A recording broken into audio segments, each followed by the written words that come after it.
तो चलिए शुरू करते हैं एक सवाल से।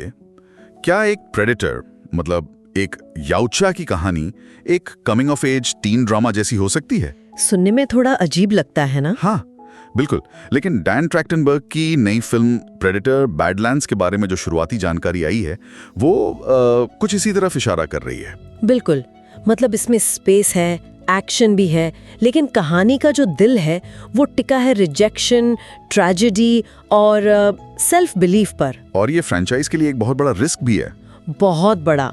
अब तक हमने याउचा को सिर्फ एक खूंखार मॉन्स्टर के तौर पर ही देखा है जो इंसानों का शिकार करता है, पर ये कहानी हमें उनके समाज के अंदर ले जाती है, एक युवा याउचा डेक के नजरिए से। हाँ, और यहाँ शिकार करना सिर्फ एक खेल नहीं बल्कि वो एक स्टेटस सिंबल है, जैसे हमारी दुनिया में पैसा या पावर होता है। और डेक को उसके अपने ही क्लैन में सबसे कमजोर माना जाता है, एक मिसफिट। बिल्कुल, तो मतलब डेक खुद को साबित करने के लिए एक मिशन पर निकलता है, जिना ग्रह पर, जो गैलेक्सी के सबसे खतरनाक ग्रहों में से एक है। और उसका लक्ष्य है एक खूंखार जीव किलिस्क का शिकार करना। ये तो एक क्लासिक राइट ऑफ पासेज जैसा लगता है। लगता तो है, पर यहाँ एक बहुत बड़ा ट्विस्ट है। शिकार शुरू होने से पहले ही उसे एक भयानक सच पता चलता है। और वो सच क्या है? वो सच कहानी की नींव हिला देता है।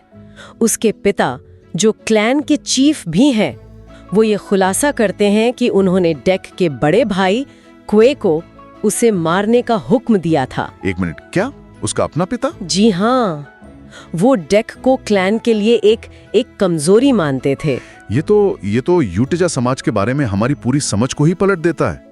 उनका वो ऑनर कोड और यही तो ट्रैक्टनबर्ग का जीनियस है। वो एस्टैब्लिश्ड लोर को चैलेंज कर रहे हैं। वो दिखा रहे हैं कि यूटिजा समाज उतना सीधा साधा नहीं है जितना हम समझते थे। मतलब उसमें भी पॉलिटिक्स है, एम्बिशन है और क्रूरता भी। जैसे उन्होंने प्रे में नारू के जरिए शिकार के नियमों को चुनौती दी थी, वैसे ही यहाँ डेक अपने समाज की परंपराओं को चुनौती दे रहा है। तो ये सिर्फ मॉन्स्टर की कहानी नहीं, बल्कि एक करप्ट सिस्टम के खिलाफ एक बेटे के विद्रोह की कहानी बन जाती है। बिल्कुल। और क्वे मतलब उसका भाई, वो अपने भाई को बचाता है, लेकिन इस कोशिश में खुद मारा जाता है। और मरते हुए वो डेक को जिना भेज देता है, ताकि उसे अपना पहला शिकार करने का एक मौका मिल सके। वाओ! तो मतलब अपने भाई की मौत और पिता के इस धोखे के बाद डेक के पास कोई रास्ता नहीं बचता। वो अब एक आउटकास्ट है। एकदम।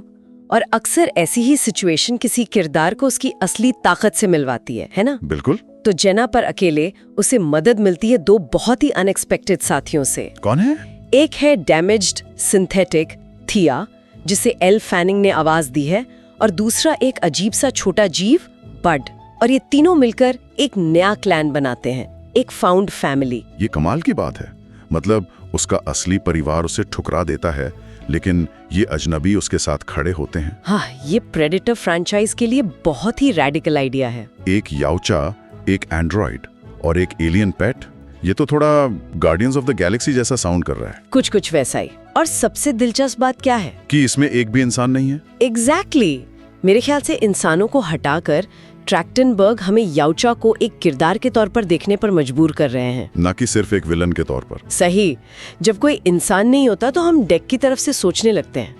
हमें एहसास होता है कि असली वॉरियर स्पिरिट जो है वो हथियारों में नहीं बल्कि अपने लोगों की रक्षा करने में है। तो डेक अब ट्रॉफीज के लिए नहीं लड़ता? नहीं, अब वो अपने इस नए अजीब से परिवार के लिए लड़ता है। तो अंत में जब वो कलिस्क का सामना करता है तो उसका मकसद पूरी तरह बदल चुका होता है। बिल्कुल। वो शिकार ट्रॉफी के लिए नहीं करता, बल्कि उस जीव के लिए उसके मन में एक सम्मान पैदा हो जाता है। ये उसके एक सच्चा वॉरियर बनने के सफर का आखिरी पड़ाव है। सही कहा। वो अपने ग्रह लौटता है, अपने पिता का सामना करता है और अपने भाई की मौत का बदला लेता है। लेकिन वो क्लैन को नहीं संभालता। नहीं, वो उसे ठुकराकर ताया और बड के साथ अपना रास्ता खुद चुनता है। तो 1987 में डच का जो सवाल था what the hell are you, उसका एक नया और ज्यादा गहरा जवाब मिलता है कि ये सिर्फ एक शिकारी नहीं बल्कि एक ऐसा किरदार है जो अपनी पहचान खोज रहा है। बिल्कुल। ये सब सुन के तो लगता है कि ये फिल्म फ्रेंचाइज को एक बिल्कुल नई दिशा दे सकती है। अब सोचने वाली बात ये है कि जब हम किसी मॉन्स्टर को उसकी अपनी कहानी का हीरो मानकर देखते हैं, तो क्या हम उस मॉन्स्टर को बेहतर समझने लगते हैं या फिर हम अपने अंदर के मॉन्स्टर को पहचानने लगते हैं?